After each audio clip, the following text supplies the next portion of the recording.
ഇവിടെ ആർഷ പറഞ്ഞു ദുരന്തങ്ങളെ മുതലാക്കുന്ന ആളുകളെന്ന്.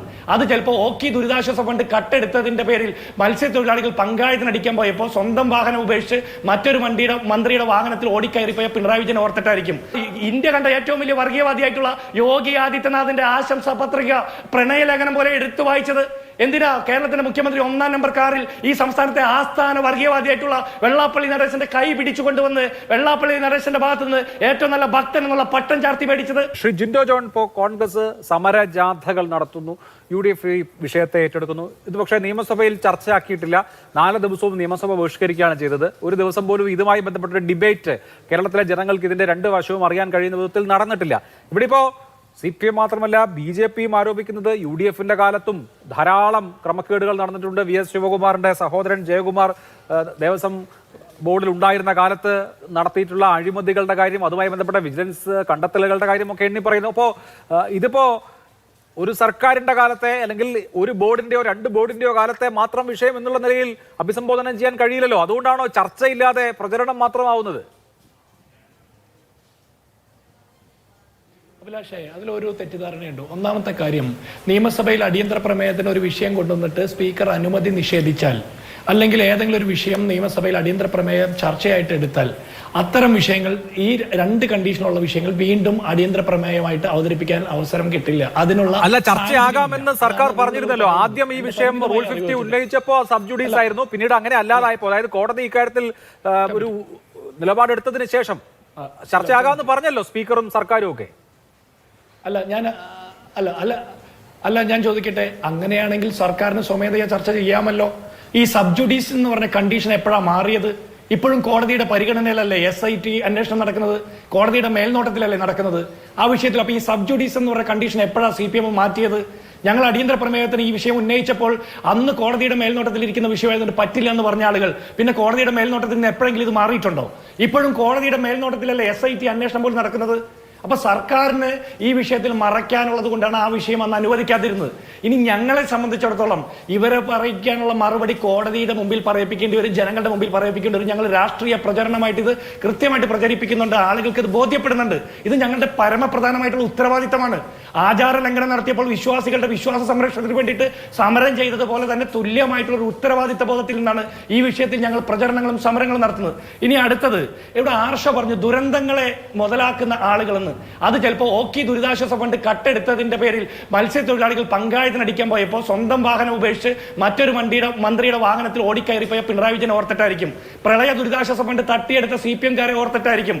അല്ലെങ്കിൽ ഇപ്പോഴും ഈ വയനാട്ടിലെ ദുരിതബാധിതർക്ക് വീടൊരുക്കി കൊടുക്കാൻ പറ്റാത്ത 751 കോടി രൂപയെ കുറിച്ചിട്ട് ഓർത്തിട്ടായിരിക്കും. അപ്പൊ അതവിടെ വിടുകയാണ്. പക്ഷേ UDF-ന്റെ കാലത്ത് ഏതോ മന്ത്രിയുടെ ബന്ധുക്കൾക്കൊക്കെ ആക്ഷേപമുണ്ട്. ആയിക്കോട്ടെ, ഒരു മന്ത്രി ബന്ധുവിനെയും സംരക്ഷിക്കാൻ UDF താല്പര്യപ്പെടുന്നില്ല.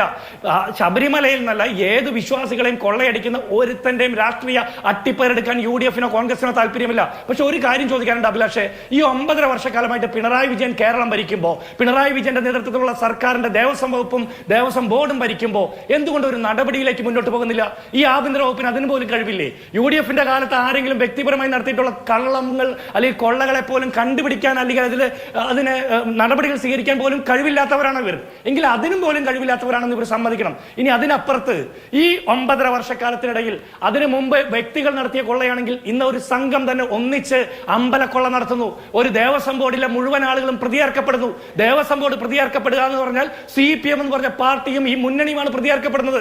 ഈ മുന്നണിയുടെ നോമിനികളാണ് ദേവസ്വം ബോർഡിൽ വരുന്നത്. അപ്പോൾ ഒരു കൂട്ടം വ്യക്തികൾ, ഒരു മുന്നണി, ഒരു സംവിധാനം മൊത്തം അമ്പലക്കൊള്ളന്മാരുടെ നേതൃത്വത്തിലേക്ക് വന്നു എന്നാണ് ഹൈക്കോടതിയുടെ നിരീക്ഷണം. ഒന്നാമത്തെ കാര്യം. രണ്ടാമത്തത്, 2016 ശേഷം കേരളത്തിലുണ്ടായ വലിയ വിസ്മയകരമായിട്ടുള്ള മാറ്റങ്ങളെ കുറിച്ചിട്ടാണ് ആർഷ പ്രസംഗിച്ചത്. ആ വിസ്മയകരമായ മാറ്റത്തിലാണ് ഈ സാധാരണക്കാരുടെ കഞ്ഞിപ്പാത്രത്തിൽ നിന്നോട്ട് ശബരിമല ശാസ്താവിന്റെ സ്വർണ്ണപ്പാളി വരെ കൊള്ളയടിക്കുന്ന രീതിയിലേക്കുള്ള അമ്പലക്കള്ളന്മാരുടെ മേന്മയിലേക്ക് ഇവർ വളർന്നു എന്നുള്ളതാണ് ഈ വിസ്മയകരമായ മാറ്റം. ഇനി അടുത്തത് അദ്ദേഹം പറയുന്നത് എന്താ? ഈ ഇവിടെ ഹസ്കർ പറഞ്ഞത് ഇത് അഴിമതി, ഈ LDF ഭരിച്ചപ്പോൾ അഴിമതി ഒന്നും നടന്നിട്ടില്ലെന്ന്. പച്ചക്കറി വാങ്ങിയതിന്റെ പേരിൽ 1.5 കോടി അടിച്ചു മാറ്റി എന്നുള്ള ആക്ഷേപം കേൾക്കുന്നുണ്ട്. ഇനി സൂപ്പർവൈസറി ലാബ്സ് ആണ് അത്രേ. ആ ശബരിമല ശാസ്താവിന്റെ സ്വർണം കട്ടതേ സൂപ്പർവൈസറി ലാബ്സ് മാസ്. ഹസ്കറെ, ജാഗ്രത കുറവെന്നുള്ള വാക്ക് ഇനിയും പറഞ്ഞ ആ ജാഗ്രത കുറവെന്നുള്ള വാക്ക് എഴുന്നേറ്റ് വന്ന് കർണക്കുറ്റിക്ക് അടിക്കും. കാരണം ആ വാക്കിന് തന്നെ നാണക്കേടായി തുടങ്ങി. ഈ സർക്കാരിന്റെ കാലത്ത് നടക്കുന്ന സകല തോന്നിവാസങ്ങൾക്കും ഉത്തരവാദിത്തം ഉദ്യോഗസ്ഥരുടെ തലയിൽ കെട്ടിവെച്ചിട്ട് മന്ത്രിമാരും സർക്കാർ നേതൃത്വം കൊടുക്കുന്ന പാർട്ടിയും പറയുന്ന വാക്കാ ജാഗ്രത കുറവ്. ജാഗ്രത കുറവ്, ഇതുപോലെ ജാഗ്രത കുറവ് നിരന്തരം വരുന്ന ആളുകൾ എന്തിനാണ് ഭരണത്തിലിരിക്കുന്നത്? നിങ്ങൾക്ക് നല്ല പ്രതിപക്ഷമാകാനും നല്ല ഭരണപക്ഷമാകാനും സാധിക്കില്ല. ഇനി നിങ്ങൾ പറഞ്ഞു അവിടെ ഒന്നും കണ്ടെത്തിയില്ലല്ലോ എന്ന്. 6/10/2025 കോടതി വിധിയിൽ കൃത്യമായിട്ട് പറയുന്നുണ്ട്, അവിടെ അമ്പലക്കൊള്ളയ്ക്ക് സമാനമായിട്ടുള്ള കൊള്ളയാണ് നടന്നിട്ടുള്ളത്. അത് മൂടി വെച്ചിട്ടുണ്ട്. അതുകൊണ്ട് സ്പെഷ്യൽ അന്വേഷണം നടക്കണം, SITയുടെ അന്വേഷണം നടക്കണം. കോടതിയുടെ മേൽനോട്ടത്തിൽ അത് നടന്നുകൊണ്ടിരിക്കുകയാണ്. അപ്പൊ അവിടെ ഇത് മുഴുവൻ നടന്നെന്ന് കോടതിക്ക് ബോധ്യപ്പെട്ടത് കൊണ്ടല്ലേ കോടതി ഇങ്ങനെ ഒരു അന്വേഷണത്തിന് ഉത്തരവിട്ടത്. ഇനി നിങ്ങൾ പറയുന്നത് ഓട്ടോണമസ് ബോഡിയാണെന്ന്. ഈ ശബരിമലയിലെ അല്ലെങ്കിൽ തിരുവിതാംകൂർ ദേവസ്വം ബോർഡ് അടക്കമുള്ള ദേവസ്വം ബോർഡുകൾ ഓട്ടോണമസ് ബോഡിയാണെങ്കിൽ പിന്നെ നിങ്ങളുടെ ദേവസ്വം വകുപ്പ് മന്ത്രി വാസവൻ എന്തിനാ സകല സർക്കാരുകൾക്കും സകല മന്ത്രിമാർക്കും കത്തെഴുതി ആ ഇന്ത്യ കണ്ട ഏറ്റവും വലിയ വർഗീയവാദിയായിട്ടുള്ള യോഗി ആദിത്യനാഥിന്റെ ആശംസാ പത്രിക പ്രണയലേഖനം പോലെ എടുത്തു വായിച്ചത്? എന്തിനാ കേരളത്തിന്റെ മുഖ്യമന്ത്രി 1-ാം നമ്പർ കാറിൽ ഈ സംസ്ഥാനത്തെ ആസ്ഥാന വർഗീയവാദിയായിട്ടുള്ള വെള്ളാപ്പള്ളി നടേശന്റെ കൈ പിടിച്ചുകൊണ്ടുവന്ന് വെള്ളാപ്പള്ളി നടേശന്റെ ഭാഗത്ത് നിന്ന് ഏറ്റവും നല്ല ഭക്തൻ എന്നുള്ള പട്ടം ചാർത്തി മേടിച്ചത്? അപ്പൊ സർക്കാരിന് ഇതിനൊരു ബന്ധമില്ലെങ്കിൽ, സർക്കാർ ഇതിന് ഓട്ടോണമസ് ബോഡിയായിട്ടാണ് കാണുന്നെങ്കിൽ ദേവസ്വം ബോർഡല്ലേ അത് നടത്തേണ്ടത്? സർക്കാർ എന്തിനാ അത് നടത്തിയത്? മന്ത്രിമാർ എന്തിനാ അതിന് പരികർമ്മികളായിട്ട് നിന്നത്? അപ്പൊ നിങ്ങൾക്ക് ബന്ധമുണ്ട്. ഇനി ഒരു കാര്യം കൂടി ഇവിടെ BJPയുടെ പ്രതിനിധി പറയുന്നത് എന്താ? ദേവസ്വം ബോർഡ് എന്നുള്ള സംവിധാനത്തിൽ അഴിമതി നടക്കുന്നു, പ്രശ്നങ്ങളുണ്ട്. ഞാൻ പറയുന്നു ദേവസ്വം ബോർഡ് എന്നുള്ള സംവിധാനം വേണം. 1200 ക്ഷേത്രങ്ങൾ ദേവസ്വം ബോർഡിൽ, തിരുവിതാംകൂർ ദേവസ്വം ബോർഡിൽ മാത്രം അഫിലിയേറ്റ് ചെയ്ത് പ്രവർത്തിക്കുന്നുണ്ട്.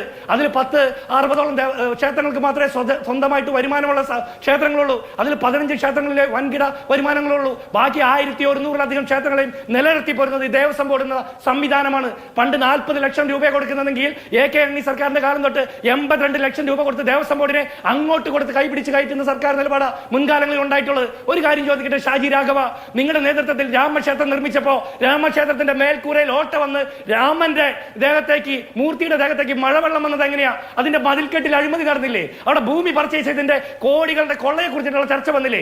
രാമക്ഷേത്ര ഭൂമിയിൽ പോലും കൊള്ളയടിച്ച BJPക്കാർക്ക് ദേവസ്വം ബോർഡിൽ ഏതെങ്കിലും വ്യക്തികളോ ഏതെങ്കിലും പ്രസ്ഥാനങ്ങളോ നടത്തുന്ന കൊള്ളയുടെ പേരിൽ ഈ സംവിധാനം പിരിച്ചുവിടണമെന്ന് പറയുന്നത് അത് സംഘപരിവാറിന്റെ കുൽസിത താല്പര്യം മാത്രമാണ്. ഒരു കാര്യം കൂടി ചോദിക്കട്ടെ, ഈ ദേവസ്വം ബോർഡിന്റെ നേതൃത്വത്തിലല്ലേ വത്സൻ തില്ലങ്കേരിയെ പോലുള്ള RSS നേതാക്കന്മാർക്ക് പ്രസംഗിക്കാൻ മൈക്ക് കിട്ടിയത്? ശാസ്താവിന്റെ മുമ്പിൽ ശാസ്താവിനെ പുറംതിരിഞ്ഞുകൊണ്ട് RSS നേതാക്കന്മാർക്ക് 18-ാം പടിയിൽ നിന്ന് പ്രസംഗിക്കാൻ അവസരം കിട്ടിയത് ഇതേ പിണറായി വിജയന്റെ ദേവസ്വം ബോർഡിന്റെ നേതൃത്വത്തിലല്ലേ? അപ്പൊ നിങ്ങളുടെ കൂട്ടുകച്ചവടമാണ്. എന്തുകൊണ്ട് ഇത് കഴിഞ്ഞ കുറെ കാലങ്ങളായിട്ട് ആരും അറിഞ്ഞില്ല എന്ന് ചോദിച്ചാൽ ഇത് മൂടി വെക്കുന്നതിൽ ഇവർക്കൊക്കെ തുല്യ പങ്കാളിത്തമായിരുന്നു.